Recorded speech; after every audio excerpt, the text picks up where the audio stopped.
Assalamualaikum warahmatullahi wabarakatuh. Perkenalkan, nama saya Puji Lestari. Saya mahasiswi Universitas Ngudi Waluyo, Prodi S1 Kebidanan jalur PL kelas B dengan nomor induk mahasiswa 157222032. Di sini saya akan mempraktekkan video tentang konseling kesehatan reproduksi dan seksual bagi calon pengantin. Terima kasih. Ya, silakan masuk. Permisi, Bu Bidana. Ya, silakan duduk Mbak Lisa. Ya. Nanti kedua pintunya ya.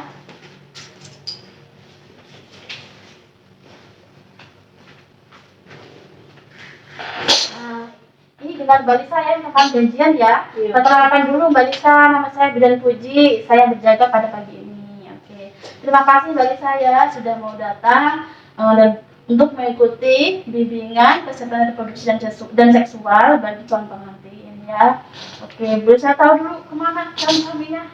Lagi ada dinas luar Bu Bidan, jadi tadi saya udah info sih, cuma katanya nggak bisa datang. Oke, enggak apa-apa. Nanti kan di sini nanti kan saya akan jelaskan tentang kesehatan reproduksi dan seksual bagi calon pengantin. Nanti di rumah jelaskan ulang kepada calon suaminya ya. Iya, Bu. Dan kan nanti kan akan saya kasih selebaran untuk dijelaskan ke suaminya. Oke. Terus Mbak Lisa boleh tahu dulu ya, saya butuh identitasnya dulu ya. Kita isi dulu nama lengkapnya siapa Mbak Lisa? Lisa Siska Bu Bidan. Oke, Mbak Lisa Siska ya. Alamatnya di mana Mbak Lisa? Alamatnya di Padat Karya. Padat Karya. Usianya berapa Mbak Lisa sekarang? 25 tahun. 25 tahun ya. Ada keluhan Mbak Lisa sekarang? Kalau saat ini nggak ada sih Bu. Nggak ada keluhan ya, oke. Mbak Lisa, sebelum saya kasih penjelasan, saya ingin tahu apakah Mbak Lisa sudah pernah dengar tentang kesehatan reproduksi dan seksual? Belum pernah Bu. Belum pernah tahu ya. Oke, akan saya jelaskan sedikit ya. Kita belajar sama-sama ya. Mbak Lisa, untuk pengertian pernikahan, udah tahu nggak artinya apa pernikahan itu? Kalau untuk pengertian sih tahunya cuma kayak pria dan wanita menikah, terbentuk rumah tangga gitu aja sih Bu Bidan. Oke, bagus sekali. Udah tahu ya. Nanti ini saya akan jelaskan tentang bimbingannya kesehatan reproduksi dan seksual dengan lembar tiliknya ya. Lembar tiliknya ada dalam teks ini ya Bu ya. Ini ya. Oke. Tadi udah disebutkan sama Mbak Lisa, udah benar sekali pengertiannya pernikahan, yaitu ikatan lahir dan batin antara seorang pria dengan wanita sebagai suami istri. Jadi nanti dengan tujuan untuk sebuah keluarga yang bahagia dan kekal berdasarkan ketuhanan yang Maha Esa ya. Terus di dalam pernikahan ini Mbak Lisa tuh punya hak-hak. Nah, hak reproduksi dan seksual. Nah, haknya itu apa saja? Yaitu persiapan untuk yang untuk persiapan pernikahan sendiri di sini Mbak Lisa ada persiapan pernikahan yang harus disiapkan banyak ya. Contohnya persiapan pernikahan kesehatan fisik, kesehatan mental, spiritual dan juga finansial ya. Jadi terus itu harus dipersiapkan semuanya ya. Nah, di sini nanti Mbak Lisa juga mempunyai hak reproduksi dan seksual ya, yaitu adalah antara lain yaitu nih Mbak Lisa ya, bisa dilihat ya. Hak untuk mendapatkan standar tertinggi dalam kesehatan reproduksi dan seksual ya. Kemudian yang kedua adalah hak untuk membuat keputusan yang berkenaan dengan kebebasan bereproduksi yang bebas dari paksaan, kemudian diskriminasi dan juga kekerasan ya. Yang ketiga adalah hak untuk bebas memutuskan jumlah dan jarak kelahiran anak-anaknya Mbak Lisa dengan pasangan nanti ya, serta hak untuk memperoleh informasi sekaligus sarannya. Yang keempat adalah hak untuk mendapatkan kepuasan dan keamanan hubungan seksual ya. Nah, Mbak Lisa sudah pernah tahu belum organ reproduksi perempuan dan laki-laki? Belum tahu. Belum pernah ya. Oke, akan saya jelaskan ya. Ini ada gambarnya ya Mbak Lisa ya. Ini gambarnya organ reproduksi perempuan dulu, saya jelaskan ya. Ini yang organ reproduksi perempuan, ini adalah gambarnya seperti ini ya. Nah, yang di sini ini disebut oleh vagina ya. Vagina ini adalah saluran yang menghubungkan lingkungan luar dengan rahim sekaligus tempat mengalirnya darah, menstruasi dan keluarnya bayi ya Mbak saya. Terus yang kedua adalah serviks. Serviks adalah di sini. Ini ya. Ini serviks. Serviks ini salah satu struktur rahim bagian bawah yang menyempit dan membuka ke arah vagina. Jadi dia jalan masuknya kalau orang sperma masuk ya. Jalan keluar dari sini juga jalan masuknya. Kemudian ada juga saluran telur. Nah, saluran telur ada di sini ya. Nah, saluran telur ini membawa sel telur dari infundibulum. Infundibulum ini ada salurannya, ini ada salurannya. Namanya infundibulum. Nah, ini dari sini nanti telur pecah akan dibawa lewat infundibulum masuk ke dalam rahim. Nah, di rahim nanti di sini akan terjadi fertilisasi atau pembuahan yang bertemu dengan sperma, ya. Terus kemudian, nah ini tempat pembuahannya di mana? Di rahim sini ya Bu ya. Ya Mbak Lisa ya. Nanti rahim di sini rahim adalah tempat berkembangnya janin, ya begitu. Jadi Mbak Lisa udah tahu tentang organ reproduksi oleh wanita. Sekarang walaupun udah tahu, tapi harus juga tetap tahu juga organ reproduksi laki-lakinya ya. Ini gambarnya ya Mbak Lisa ya. Nah, di dalam organ reproduksi laki-laki ada bagian yang dinamakan adalah penis. Nih, penis adalah ini ya. Ini penis. Penis ini memiliki fungsi sebagai saluran sekaligus tempat keluarnya sperma. Ini ya. Terus ada juga yang namanya skrotum. Skrotum adalah ini gambarnya. Nih ya. Ini skrotum. Skrotum ini berperan untuk menjaga suhu testis. Ya, suhu testis itu arti gambar testis ini ya. Terus untuk testis sendiri. Nah, testis adalah tempat untuk memproduksi sperma dan hormon testosteron ya. Terus ada juga namanya yang dinamakan epididymis. Epididymis itu adalah nih ya, ini yang kecil nih ya. Ini namanya epididymis. Dia itu tempat menyimpan sperma sementara sebelum dikeluarkan ya. Itu ya. Dan suka saja yang kita tahu ya. Sekarang kita balik lagi menjelaskan. Saya akan menjelaskan tentang masa subur dan juga perencanaan anak serta KB ya, itu harus tahu juga. Nah, nanti dalam persiapannya juga Mbak Lisa harus juga suntik imunisasi TT juga ya. Sudah ya, bagus kalau gitu.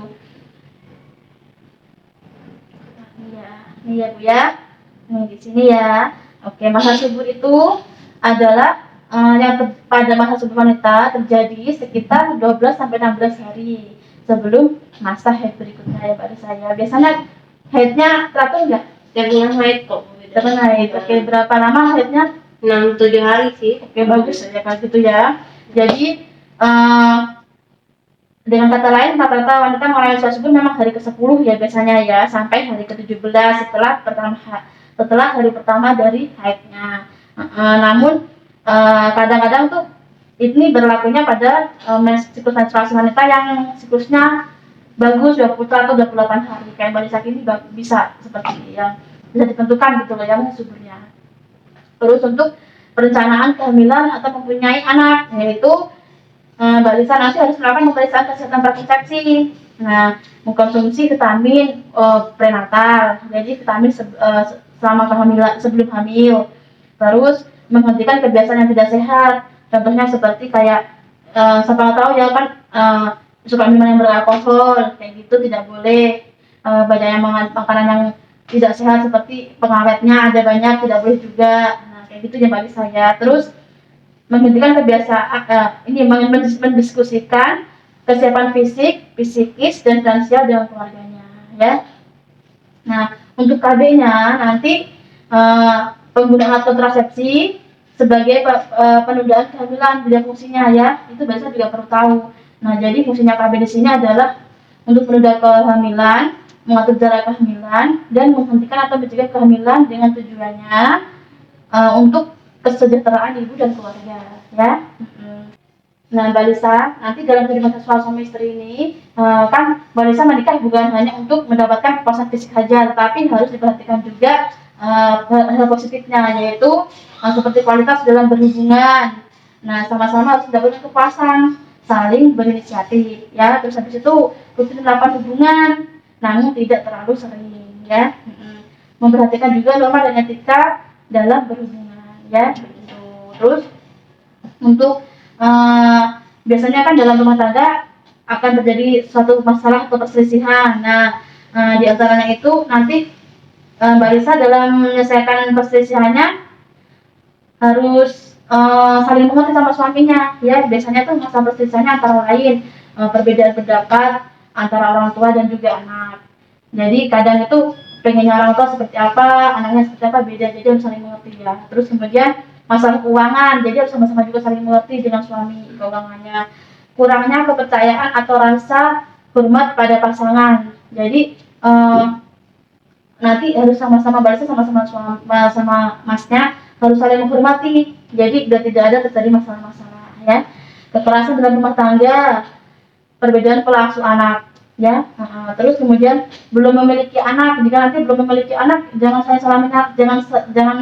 saling menyalahkan, harus saling pengertian. Nanti konsultasilah ke dokter spesialis kandungan untuk mendapatkan terapinya atau program hamil gitu ya.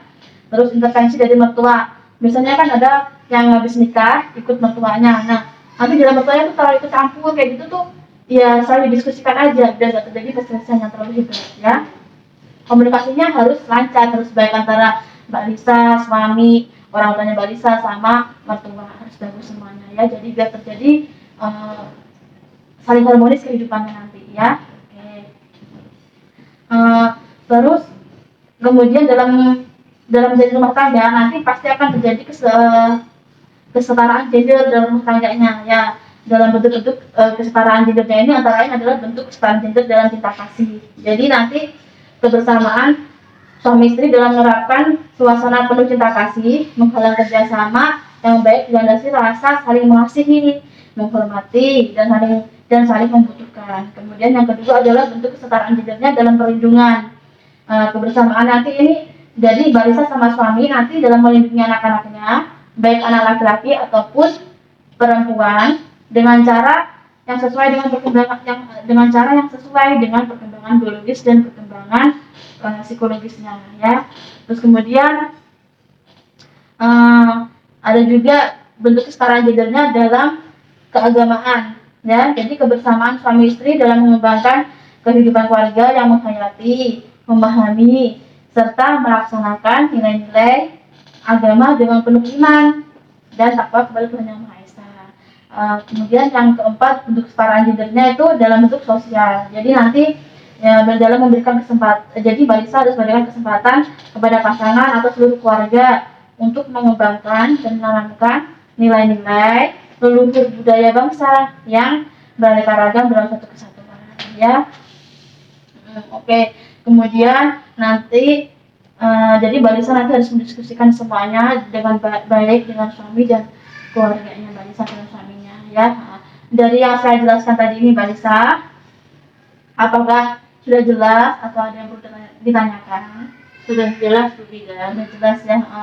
Oke Mbak Lisa, dari penjelasan saya tadi semuanya, apakah Mbak Lisa bisa mengulang kembali yang tadi saya jelaskan?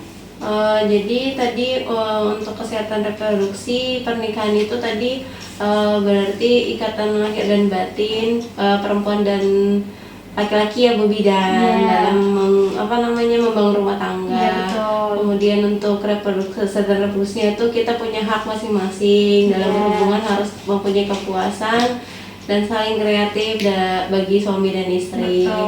Terus sama yang masalah-masalah yang mungkin terjadi di rumah tangga, kemungkinan soal ekonomi, komunikasi atau intervensi dari orang tua gitu ya Bu Bidan. Iya, oke. Udah jelas semuanya Mbak Lisa ya. Ya Bu. Apakah ada yang perlu saya bantu lagi Mbak Lisa? Enggak Bu Bidan, sudah jelas semuanya. Terima kasih ya Bu Bidan. Terima kasih Mbak Lisa ya. Saya pamit ya Bu. Ya, semoga tahun pernikahannya lancar ya Mbak Lisa. Terima kasih. Setelah melakukan konseling kepada pasien, kita melakukan pendokumentasian. Sekian video dari saya. Terima kasih. Wassalamualaikum warahmatullahi wabarakatuh.